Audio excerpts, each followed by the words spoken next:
And it's not that I'm trying to educate you how to do it now. What I'm saying is that was the torture that you had to go through to even be part of a gang. Nowadays, y'all is claiming gangs like it's just a thing to do.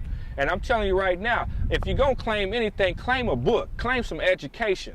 And if you get that education, it's going to help you break barriers. And as far as I'm concerned, you know what I'm saying, we had Ray Winston, rest in peace. We have Arthur Davis, rest in peace. We have Michael Rest, rest in peace. You know, these was like bam, bam, murder after murder after murder.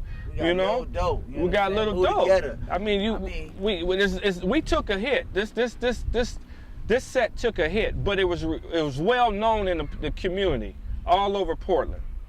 It was real known. There was boundaries. First hood. There was boundaries. And you know, and we created a lot. We started all this. You know what I'm saying? It started right here. This is where it all started, right here. It didn't start nowhere else. It started right here. The first hood is, you know, that's why we doing the first drive-by in Woodley Ave. We giving y'all history, man.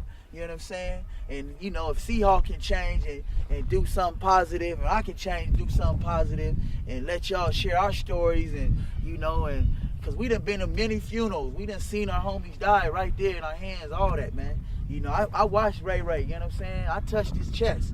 I watched seeing Ray just die. Blood coming out his nose and ears, you know what I'm saying? By the time Seahawk got there, the police already had the body covered up. You know what I'm saying? But I remember, you know what I'm saying? I remember this like it was yesterday. You know, he was laying right there. I touched his chest, you know what I'm saying? I couldn't believe it. You know, that's when it was really real to us. You know what I'm saying? I mean, we was all together, but that's when really banging from that day on August 17th, you know what I'm saying, that night, that's when it started to be real, you know what I'm saying? Yeah, it became real. It became who are you really and what you're going to do. Right. How are you going to ride? How are you going to up and represent? And that's the thing about it is, now that he's gone, we're saying the same thing. How are you going to ride today? The best way to ride today is if you don't know where to go, come and see us. But the thing is now that the whole message that, like you said, and from the get-go, is that we can change, they can change. Yeah, it's not impossible. It's not impossible. I remember we always used to say, it's Crip for life. It's not Crip for life, you know what I'm saying? I mean, it might be in our heart, but we not active, we not out here. Yeah. I mean, we can change, you know what I'm saying? You change, I change, you know what I'm saying, for the better. Yeah. You know? It's just part of our history, it's part of our makeup, but it doesn't make who we are. No, it doesn't. And so, in saying that's why we have to say, stop the violence. Stop the violence. That's the great thing about it. I'm trying to tell you, if you like guns, become a police officer. If you like guns, go into the service. If you like guns, go start to try to own your own gun store. But quit being a victim of carrying a gun and you don't have a license and you don't have the skills. See, those are the opportunities that we're trying to say to you, change.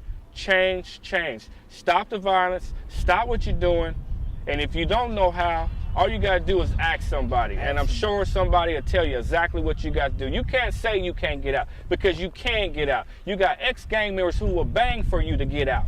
And so don't use that as a scoop. Don't use that as a cop-out, because that's all it is a cop-out. If you really need help, say help.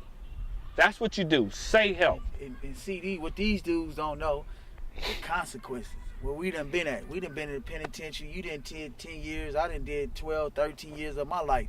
And you know, with being at EOCI, yeah. I mean, man, you know them white folks telling you, you know what I'm saying, you got to do this. And, man, can y'all live with that for years, not being away from your kids and you know, your girl and your family? That was pain. That was pain, that was painful. But by me being hard, I didn't try to be hard, but that was painful. That was pain, man. That was just that every day, you know what I'm saying? You wonder if you're going to get a visit, or you know, if your girl gonna send you some pictures of your babies, and I mean, you're not seeing your kids. They don't build prisons in your community. No, they build prisons 500, 600 miles away from your community, where it costs you $100 or more just to get a visit from your family, when you know your family can't afford that. And not only that, there's a certain amount of people that can come and see you. And your friends that you're hanging with on the corner and the friends that you're doing your dirt with is not going to come and see you. And they ain't going to get approved on the visitor list. Right. So I'm telling you right now, if you want to get an opportunity to do something right, don't wait until it's too late. Don't think county jail is a cop-out. Don't think county jail is easy. county jail is just the first step to the big house. Right. Okay, so when you go sit in the county, you think you're learning something from the county guys, but you got to wonder to yourself, how did they get in jail? And how come they not out? So why would you go in there and try to listen to them? Listen to the folks that's out and that knows how to stay free. Yeah, because freedom, man, it costs more to be free than doing life in the penitentiary. Like Pac said, I'd rather be free, man, and broke. Yeah. Having money and being in the penitentiary away from my family, you know what I'm saying? Yeah. I mean, like my man said, man, look at your partners that you banging for and all that you hanging around. Look at your partner. When you go to jail, they're not looking out for your kids. They ain't taking no money over there to your mama, you know. They ain't did nothing. They ain't coming to see you. They ain't did nothing. You know what I'm saying? You just forgotten. Even when you gone, when you dead. You know what I'm saying? When you dead, you know what I'm saying? You forgotten. Niggas gonna mourn, shed a tear with your mama at the funeral, and after that, they gonna go back to what they know. You know what I'm saying? So niggas better think about all that, man. Because it's really real in the field, for real though, man. You know, this the first drive-by in Woodley Ave, man. This Seahawk, OG from Northside Columbia Villa Crip. I'm Big Sleepy, man. And for Northside Columbia Villa Crip, man. So when you look out here and you look at our background, you know, we got landmarks. We got University Park. We got the Tamaracks over here. And we used to have Alaska Street over here. And you remember that? We had Alaska Street. And this used to be an area right here. Break it down, man. Let them know how to Villa, man. This used to be an area where, you know, this was like the five-way stop right here. It was a five-way stop, and you could come from any direction. And in the other exit, the entry levels was 1, 2, 3 of the main stop coming off of Columbia Boulevard, and you're coming off of from Pheasant. And so what happens is that more times than 10, the housing authority used to sit over here. And when it got so bad out here, they put the sheriff department out here. They didn't put the police department, they put the sheriff department out here.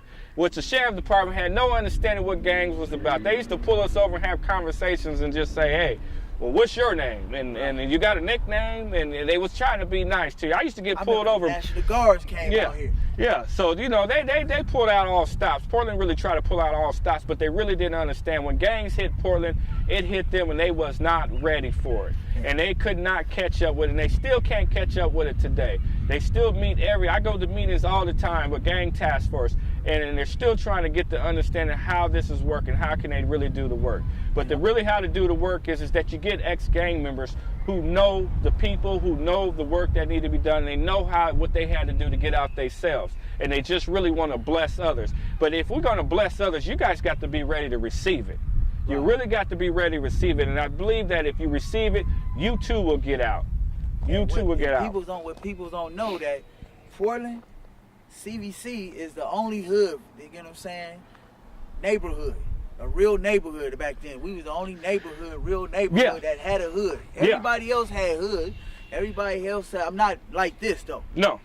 This was a project. This is our own little area, man, where we had this sold up. We had different spots.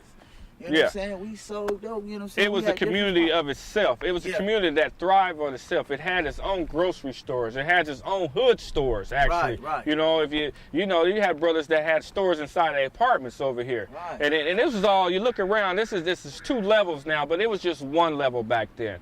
And they had a 2 level. This was an old army base.